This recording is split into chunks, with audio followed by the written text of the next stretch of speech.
بسم اللہ الرحمن الرحیم۔ 15 شعبان کی رات بہت مبارک رات ہے۔ روایات میں 15ویں شب شعبان کی فضیلت واضح طور پر معلوم ہوتی ہے کہ یہ شب اللہ رب العزت کے نزدیک نہایت مبارک اور قیمتی ہے۔ اللہ رب العزت اپنے بندوں کی عام مغفرت فرماتے ہیں اور خاص توجہ فرماتے ہیں، مگر یہ توجہ انہی حضرات پر ہوتی ہے جو کہ خود بھی اس کی طرف انابت یعنی رجوع اور متوجہ ہوا کریں، اور طالب مغفرت ہوں، اپنی اپنی حاجات اخروی اور دنیاوی کو بارگاہ خداوندی میں پیش کریں اور ان کو پورا کریں۔ مگر گناہوں کی چند قسمیں ایسی ہے، اس قدر شدید ہیں کہ جب تک ان کو نہ چھوڑ دیں اور ان سے مکمل توبہ نہ کریں، اس وقت تک اس شخص کی مغفرت نہیں ہوتی۔ اس میں سے نمبر 1 مشرک یعنی شرک کرنے والا، نمبر 2 کینہ رکھنے والا، نمبر 3 والدین کا نافرمان، نمبر 4 زنا کرنے والا، نمبر 5 شراب نوشی کرنے والا، نمبر 6 کاہن، نمبر 7 قطع رحمی کرنے والا، نمبر 8 کپڑا یعنی تہبند و پائجامہ ٹخنوں سے نیچے لٹکانے والا۔ شرک کہتے ہیں خدا کی ذات و صفات میں غیر خدا کو شریک کرنے والے کو۔ شریک کرنے والے کو مشرک کہتے ہیں۔ تو خدا کی ذات اور صفات میں جو شرک کرتے ہیں وہ لوگ مشرک ہیں۔ جب تک اس سے مکمل توبہ نہ کرے اللہ ان کی مغفرت نہیں فرماتا ہے، کیونکہ قرآن کریم ہے ان اللہ لا یغفر ان یشرک بہ ویغفر ما دون ذلک لمن یشاء۔ بے شک اللہ تعالیٰ نہیں بخشتا اس کو جو اس کا شریک کرے، اور بخش دیتا ہے اس سے نیچے کے گناہ جس کے چاہے۔ اور کینہ کیا ہے؟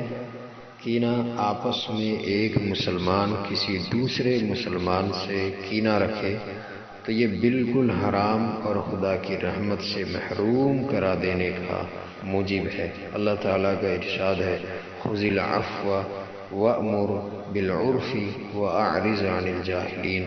اختیار کرو معاف کر دینے کو اور حکم کرو اچھی بات کا اور منہ موڑو جاہلوں سے۔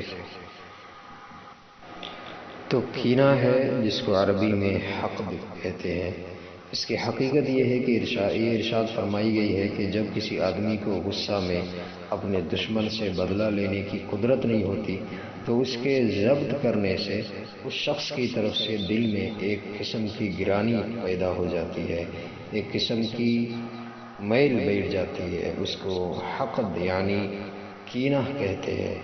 بس اس کا علاج یہی ہے کہ اس شخص کا قصور معاف کر کے اس سے میل جول و تعلقات شروع کرے بتکلف صحیح، چند روز میں کینہ دل سے نکل جائے گا۔ اور ہے والدین کی نافرمانی۔ یہ سبھی جانتے ہیں کہ والدین کی نافرمانی کیا ہوتی ہے۔ تو والدین کے ساتھ احسان کا سلوک کرنا، اچھا سلوک کرنا اور ان کی فرما برداری کرنا۔ اسی طرح زنا کرنے والا زنا ہاتھوں سے بھی ہوتا ہے، آنکھوں سے بھی ہوتا ہے، تو اسی لیے زنا سے مکمل اپنی حفاظت کرنی چاہیے۔ زنا بہت بڑا گناہ ہے، اللہ اس سے ہماری حفاظت فرمائے۔ شراب نوشی کرنے والا، شراب نوشی سے بھی پرہیز کرنا، اور شراب اسلام میں حرام ہے۔ اسی لیے شراب ایک ایسا گناہ ہے کہ جس کا بیچنے والا، خریدنے والا، حساب و کتاب کرنے والا، خریدوانے والا، پینے والا، پلانے والا سب حرام ہے۔ اللہ اس سے ہماری حفاظت فرمائے۔ اسی طرح ہے کاہن۔ حضرت عبداللہ بن عباس رضی اللہ عنہ حضور اقدس صلی اللہ علیہ وسلم کا ارشاد مبارک نقل فرماتے ہیں کہ جس نے علم نجوم کے حصوں میں سے کچھ حصہ جو کہ شریعت کے خلاف ہو حاصل کیا تو گویا اس نے جادو کو حاصل کیا۔ نجومی کاہن ہے اور کاہن جادوگر ہے اور جادوگر کافر ہے۔ قطع رحمی جو عزیز و اقارب رشتہ داروں کے حقوق ہم پر واجب ہیں ان کو ادا نہ کرنا اور ان کے ساتھ بدسلوکی کرنا، تعلقات کو ختم کرنا، اس کو قطع رحمی کہتے ہیں۔ احادیث میں اس کی نہایت مذمت آئی ہے اور ایسا کرنے والے کو نہایت مذموم فرمایا گیا ہے۔ پائجامہ یا لنگی ٹخنے سے نیچے لٹکانا۔ حدیث شریف میں ہے کہ رسول اللہ صلی اللہ علیہ وسلم نے ارشاد فرمایا، جو ازار ٹخنوں سے نیچا ہو وہ دوزخ میں ہے۔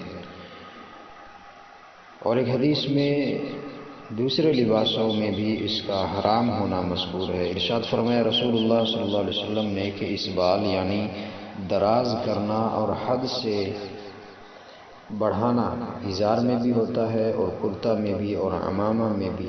جو شخص ان میں سے کسی لباس کو تکبر کی راہ سے حد سے زیادہ بڑھائے، اللہ تعالیٰ اس کی طرف نظر رحمت نہ کریں گے قیامت کے دن۔ اللہ تبارک و تعالیٰ ان تمام گناہوں سے ہماری حفاظت فرمائے۔